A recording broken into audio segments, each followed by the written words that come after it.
Let's go to the Rose Bowl.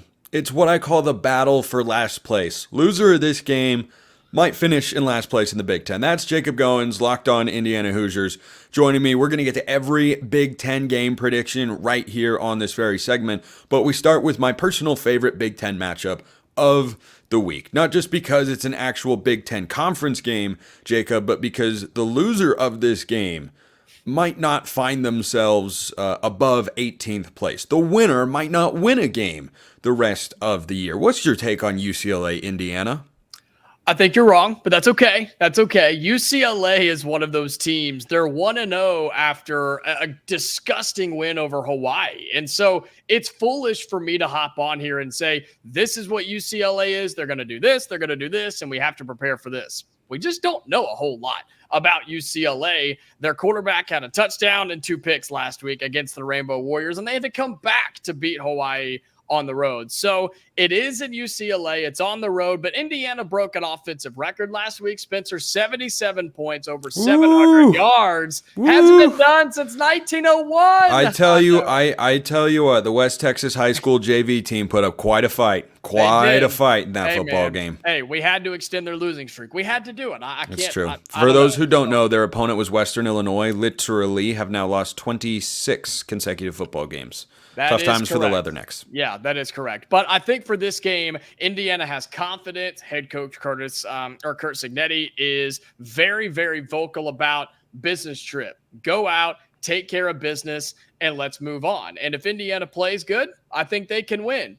But it's Indiana, and we've seen this story before, so all is up for grabs on Saturday. It's a little bit of a mystery game in that we think we have an idea, but you know, look at who Indiana's played in their first 2 games. Do we really know? We've seen 1 game from UCLA. It was ugly. We've never seen DeShaun Foster as a head coach. Like, we don't know. We saw him. We saw him at Big Ten Media Day. Yeah, but he still is undefeated as a head coach. Fact check true. Fact check true. DeShaun Foster unbeaten as a head coach. Curt Cignetti can't say that. There's my UCLA fighting terms. I think the Hoosiers go into the Rose Bowl, win this football game, and propel UCLA to a 2-10 football season. I had 3-9 before the year. I think it can get even worse. Their schedule's just brutal. It's a reset year, and look, I think Foster's coming into a tough situation. I've got Indiana winning. I think it's ugly though. I think this is a 23-16 football game. Ooh, that is gross. I'm going to say 28-17. I think Indiana will win. I think their defense is better than people give them credit for. It may not look good, but it will end up good. And I think Indiana wins. I think they cover a spread. They're favored on the road. It seems sketchy, but I think Indiana will be just fine. Charlotte next week, and then Maryland at home. Watch out for the Hoosiers. Somebody call Admiral Akbar. Indiana -3.5 on the road. It's a trap. It's a trap. It absolutely is. Rest of the Big Ten slate.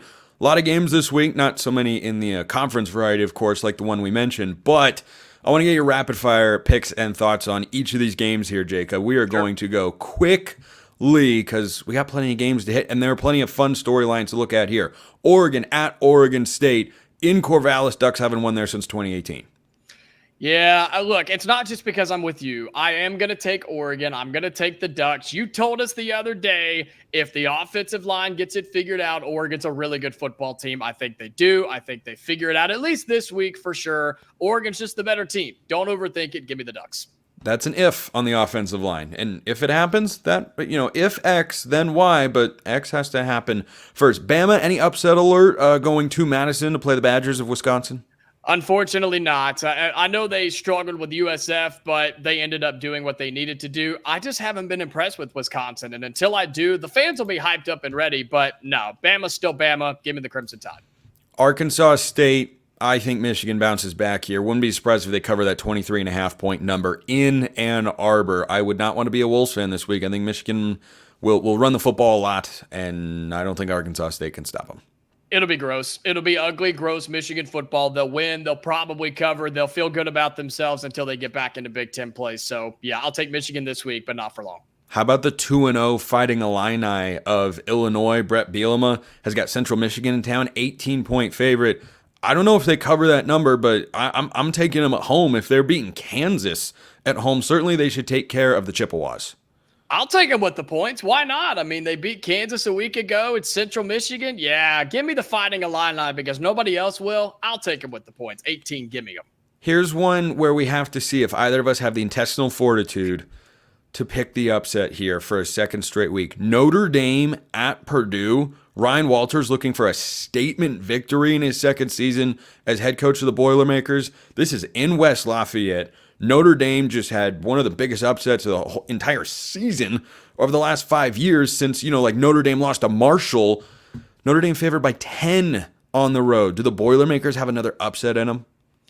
I don't think I'm physically capable of picking Purdue to win this game. And yes, it's because it's Purdue. I don't know what they're going to do. They're not good still. You want to talk about battle for last place in the Big Ten. It's Purdue. Notre Dame is not great, but they're still a good football team. Don't be fooled. Notre Dame on the road. They'll claim as the second best team in the state of Indiana this week. Michigan State will start 3-0 when they take on Prairie View A&M. No issues there. Minnesota should be able to handle Nevada at home, right?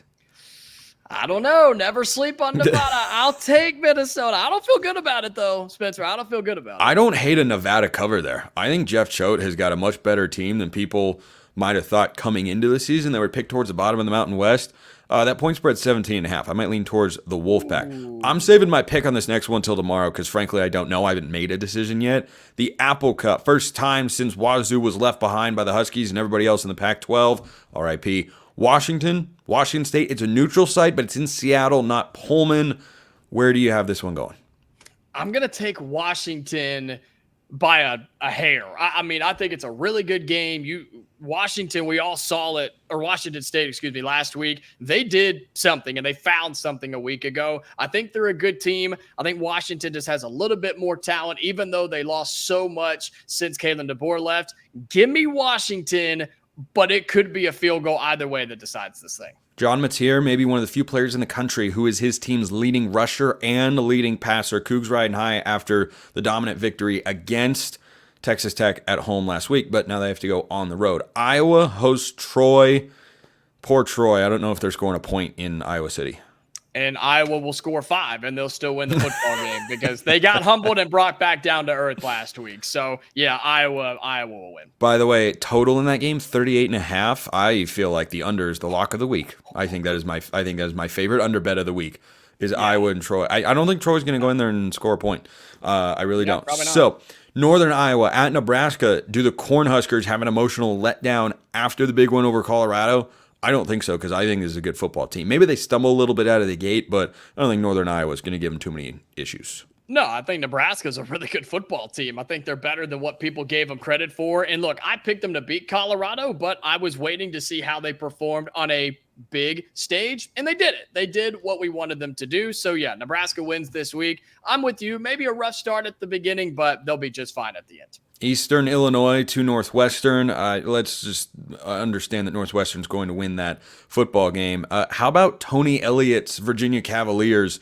2-0 to start the year off a 1-point narrow win against Wake Forest last week at home against Maryland in a once ACC battle is now an ACC Big Ten clash, of course, and has been for some time, but it still looks a little strange to me.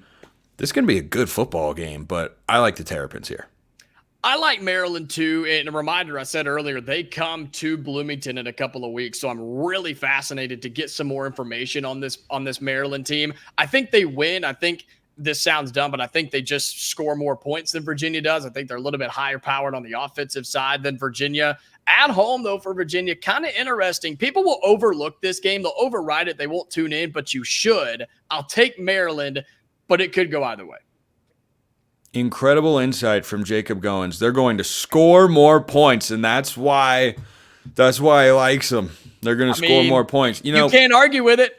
Teams that outscore their opponents do have a win percentage upwards of 99%, historically speaking. Jacob Goins, Locked On Hoosiers. Appreciate it as always, man. Thank you, brother. Appreciate everyone listening. I will see you next time, and until then, hope you have a wonderful rest of your day.